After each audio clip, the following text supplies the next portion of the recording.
નમસ્કાર વિદ્યાર્થી મિત્રો, હું Sheetal Bhatti mobile school group અને વાસીદાસ સ્કૂલ ગ્રુપની યુટ્યુબ ચેનલમાં આપ સૌનું હાર્દિક સ્વાગત કરું છું. વિદ્યાર્થી મિત્રો, અહીં આપણે છઠ્ઠા ધોરણના સામાજિક વિજ્ઞાનમાં ચાલો ઇતિહાસ જાણીએ. એની અંદર આપણો જે છેલ્લો ટોપિક એટલે કે સાલવારી, એની ઉપર આપણે ચર્ચા કરવાની છે. સાલવારી એટલે શું? તો કે ઇતિહાસની અંદર કોઈ પણ માહિતી છે એને એના સમયગાળાના આધારે આપણે જાણી શકીએ છીએ. કે ઉદાહરણ તરીકે તો કે ઈસવીસન 500 વર્ષ પહેલા, બરાબર, જે કોઈ પણ રાજાઓ છે એની માહિતી. પ્લાસીનું યુદ્ધ તો આપણે આપીએ છીએ કે ઈસવીસન 1717, બરાબર. અત્યારનો હાલનું વર્ષ તો કે ઈસવીસન 2020. આ રીતે કોઈ પણ માહિતી છે એને આપણે દર્શાવીએ છીએ. તો આપણે આપણા ટોપિક ઉપર આવીએ. આપણો ટોપિક છે સાલવારી. સાલવારી એટલે સમયગાળો. ઇતિહાસની અંદર કોઈ પણ માહિતી છે એને આપણે તો કે સમયગાળાના આધારે જાણીએ છીએ. જે કોઈ પણ ઘટનાઓ છે ક્યારે બની છે, કયા સમયની અંદર થઈ છે, એના આધારે આપણે જાણી શકીએ છીએ. સમયગાળો છે કોના આધારે નક્કી કરવામાં આવ્યો છે? તો કે વિશ્વના દેશોની અંદર સમયગાળો છે ઈસુ ખ્રિસ્તના જન્મના આધારે નક્કી કરવામાં આવ્યો છે. ઉદાહરણ તરીકે અત્યારે આપણે લખીએ છીએ કે ઈસવીસન 2020. તો ઈસવીસન 2020 એટલે શું? તો કે ઈસુ ખ્રિસ્તના જન્મ પછીના 2020 વર્ષ, બરાબર. હવે ઘણી વખત એવું લખેલું હોય કે ઈસવીસન પૂર્વે 2020. તો શું કહેવાશે? ઈસુ ખ્રિસ્તના જન્મ પહેલાના 2020 વર્ષ. આ રીતે છે કે પણ સમયગાળો છે નક્કી કરવામાં આવે છે. સમયગાળો છે તારીખ, મહિનો અને વર્ષના આધારે નક્કી કરવામાં આવે છે. ઉદાહરણ તરીકે આજની જે પણ સમયગાળો, આજનો સમયગાળો નોંધ કરવો હોય, નોટ કરવો હોય તો એના માટે શું આપીશ? તો કે 11 જૂન 2020 અને ગુરુવાર. હવે આજની કોઈ પણ ઘટના છે એ આ તારીખે નોંધ થશે, આ તારીખમાં એની નોંધ થશે.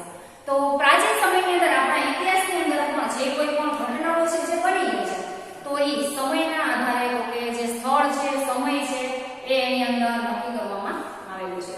જોઈએ, ઇતિહાસમાં સમયનું ખૂબ જ મહત્વ છે. સમય છે હાથમાંથી એકવાર પસાર થઈ જાય પછી બીજી વાર આવતો નથી. આવું આપણને પણ ખબર છે અને આપણે બીજા પાસેથી પણ સાંભળેલું છે કે એકવાર છે કોઈ પણ ઘટના બની ગઈ, એકવાર જે સમય વયો ગયો ફરી પાછો આપણે સમયને લાવી શકતા નથી. ઘટનાનો સમય, બરાબર છે. ઘટના શું બતાવે છે? તો કે સમય અને સ્થાનની કિંમત, એટલે કે સ્થાનની સાથે જ લખી શકાય છે, બરાબર. જેમ કે જૂનાગઢની અંદર અશોક રાજાનો શિલાલેખ આવેલો છે. તો આપણે એમ કહીએ કે કોના સમયનો છે? કે અશોક રાજાના સમયનો જે શિલાલેખ છે એ ત્યાં મૂકેલો, સ્થાન જૂનાગઢની અંદર, બરાબર. આપણે સમયને તારીખ, માસ અને વર્ષ સાથે સાંકળીને સમજીએ છીએ. હમણાં આપણે સમજાય, બરાબર. સમયગાળો છે એટલે આ તારીખ, આ માસ, આ વર્ષ અને આ જે છે વાર, એના આધારે કોઈ પણ સમય છે એ આપણે નક્કી કરી અને સમજી શકીએ છીએ.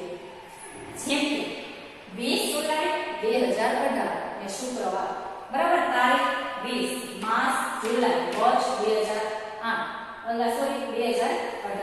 અને વાર તો કે શુક્રવાર. આ પ્રમાણે સમયની ગોઠવણી, બરાબર. સમયની ગોઠવણી કોના આધારે કરવામાં આવેલી છે? તો કે ઈસુ ખ્રિસ્તના જન્મના સમય સાથે સંકળાયેલ એટલે કે જોડાયેલ છે. આપણો જે સમયગાળો છે કોના આધારે નક્કી કરવામાં આવે છે? તો કે ઈસુ ખ્રિસ્તના જન્મના સમયના આધારે જે કોઈ પણ સમયગાળો છે નક્કી કરવામાં આવે છે. ખ્રિસ્તી ધર્મના સ્થાપક ઈસુ ખ્રિસ્ત, બરાબર. પ્રશ્ન પૂછે કે ખ્રિસ્તી ધર્મના સ્થાપક કોણ હતા? જો દરેક ધર્મ છે એના અલગ અલગ જે કોઈ પણ એના સ્થાપક છે. તો અહીંયા આપણે ખ્રિસ્તી ધર્મના સ્થાપક છે કોણ છે? તો કે ઈસુ ખ્રિસ્ત. એમના જન્મના સમયના સાથે દુનિયાની કાળગણના સાથે જોડવામાં આવ્યો છે. દુનિયા એટલે વિશ્વ, આખા વિશ્વનો સમય કોના આધારે નક્કી કરવામાં આવ્યો છે?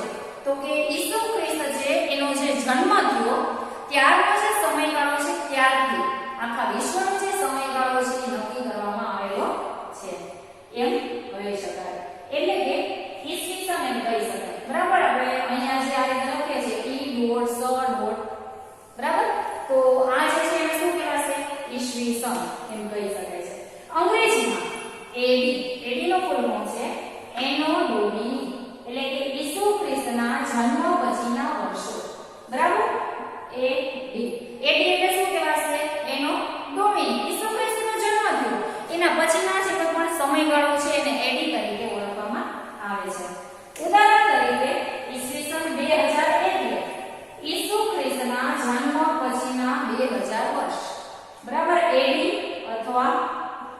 ઈસવીસન. તો ઈસુ ખ્રિસ્તનો જે જન્મ થયો એના પછીનો જે સમયગાળો, એના પછીના જે 2 વર્ષ એમ કહી શકાય. ત્યાંથી આપણે જોઈએ જન્મના પછીના વર્ષો એમ કહી શકાય. દાખલા તરીકે ઈસવીસન 2000 એટલે ઈસુ ખ્રિસ્તના જન્મ પછીના 2000 વર્ષ. એવી જ રીતે ઈસવીસન પૂર્વે, બરાબર, ઘણી વખત અહીંયા લખેલું છે, ઘણી વખત આપણે આવું કે વાંચેલું પણ હોય છે. ઈસવીસન પૂર્વે, ઈસવીસન પૂર્વે એટલે ઈસુ ખ્રિસ્તના જન્મના પહેલાનો સમય, એને કહેવાય ઈસવીસન પૂર્વે. તો ઈસુ ખ્રિસ્તના જન્મ પહેલાનો સમય એટલે કે બીસી.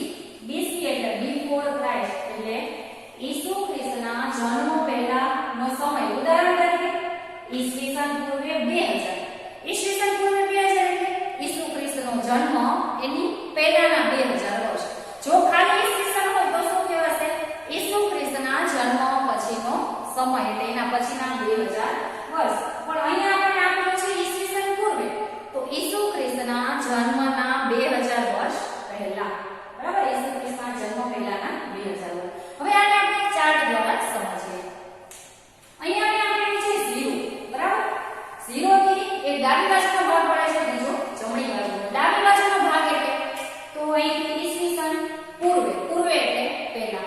ઈસુ ખ્રિસ્તનો જે જન્મ થયો છે એને પહેલાનો સમય, અને અહીંયા એ ડી એટલે ઈસવીસન, ઈસુ ખ્રિસ્તના જન્મ પછીનો સમય.